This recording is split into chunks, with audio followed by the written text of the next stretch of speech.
Hey there, let's play the Countryle for December 24th. Yesterday's country was North Korea. The Democratic People's Republic of Korea is a country in East Asia that constitutes the northern half of the Korean peninsula. It borders China and Russia to the north and South Korea to the south at the Korean Demilitarized Zone. That border is disputed because both North and South Korea claim the entire peninsula. Its capital is Pyongyang, and its population is approximately 26 million. In 1910, Korea was annexed by Japan. In 1945, after World War II, Korea was divided into two zones along the 38th parallel, with the north occupied by the Soviet Union and the south occupied by the United States. Negotiations on reunification failed, and the Soviet Union supported Kim Il-sung as chairman of the Provisional People's Committee for North Korea, established in 1946. In that year, the South Korean citizens rose up against the Allied military government. The South declared statehood in May 1948, and Syngman Rhee became ruler. The Democratic People's Republic of Korea was established in September of 1948 with Kim Il-sung as premier. North Korea invaded the South on June 25, 1950. The United Nations Command, led by the United States, intervened to defend the South. Chinese forces joined on the North side, and the war ended on July 27, 1953, with an armistice that essentially restored the original boundary at the 38th parallel, but no peace treaty was ever signed. Approximately 3 million people died in the Korean War. The peninsula is still divided by a heavily guarded demilitarized zone, and the United States maintains a heavy military presence in South Korea. In 1958, Chinese troops finally withdrew from North Korea, leaving the country effectively independent. North Korea attempted to break out of the Soviet and Chinese spheres of influence, but remained closely aligned with both throughout the Cold War. In the 1950s and 60s, the country rapidly reindustrialized and had a strong economy. However, by the 1980s, the economy began to stagnate, and it almost completely collapsed after the dissolution of the Soviet Union in 1991, when Soviet aid was suddenly halted. The North Korean government was effective prior to the North Korean famine in the 1990s. They provided compassionate care for war orphans, an improvement in the status of women, free housing and health care, and good health outcomes, but border skirmishes with the South persisted throughout the decades. Kim Il-sung died of a heart attack in 1994 and was succeeded by Kim Jong-il, his son. Floods in the mid-1990s exacerbated the economic crisis and led to widespread famine, which the government could not curtail, resulting in the deaths of between 240 and 420,000 people.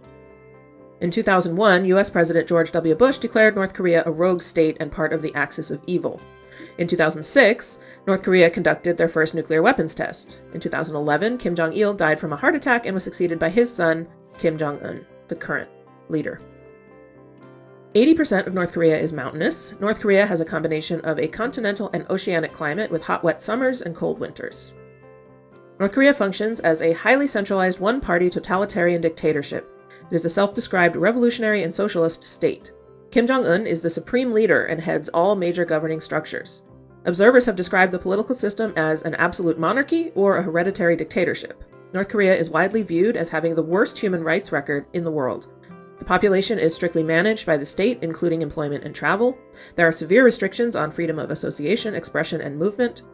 And the government exercises arbitrary detention, torture, execution, and forced labor. Up to 10% of the population is effectively enslaved. The official language is Korean, which is similar to the Korean spoken in South Korea with some dialectical differences. The written language uses the Hangul phonetic alphabet. North Koreans have little exposure to foreign influence, and Korean heritage is protected and maintained by the state. The arts and media are heavily controlled by the government as well. North Korea is not rated on the Human Development Index. It ranks 178th in nominal GDP per capita. Life expectancy is 72 years. The infant mortality rate is 12 deaths per 1,000 live births. The literacy rate is reported to be 100% due to free compulsory education. And North Korea ranks 180th out of 180 on the Press Freedom Index.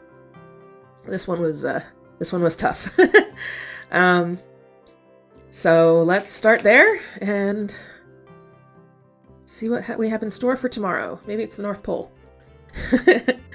Okay, staying in the Northern Hemisphere, heading east. East? Sure. To the Americas, I guess? Or maybe Oceania. Fewer than 26 million people. Oh man. I'm not sure what to try. I put Samoa. Helps to spell it. Oh my gosh. If I can type. Typing is hard. Okay, not Oceania. Farther east, so I guess we are in the Americas. Canada? I don't know. Not Canada. Okay. Oh no, Canada's much too cold. And big. I knew that. We're not in the Caribbean, are we? Oh, we are. We're a very warm country. Okay, I should have noticed that. I'm looking at these clues very carefully. Okay, I think we must be in the Caribbean. I'm just surprised it considered that to be east. I would have thought it would be west. I guess. I mean, the Earth is round, so, you know, either way. I don't know. How about Jamaica? Okay. East of Jamaica, so yeah, definitely in the Caribbean. Fewer than 3 million people. But more than 200,000, so it's not one of the real small countries. How about the Bahamas? Okay, fewer than 396,000, so I've got the population range pretty well locked down. Southeast of the Bahamas... Oh man, Grenada? Too small. Northeast of Grenada. Ay. I thought the Saints were too small. Yeah. Barbados? Oh, I think it's Barbados. Yeah, should have gotten there sooner. I don't know why, like, Barbados is in my head. I mean, hello, Rihanna. But, I always don't think of it right away. Okay, well, we will learn more about Barbados in tomorrow's video. Feel free to leave a comment here or on today's Wordle video, which is linked in the description, with a suggestion for a starting word for tomorrow, although I probably will do something Christmas themed, if you are so inclined. And I will see you then for the next Countryle.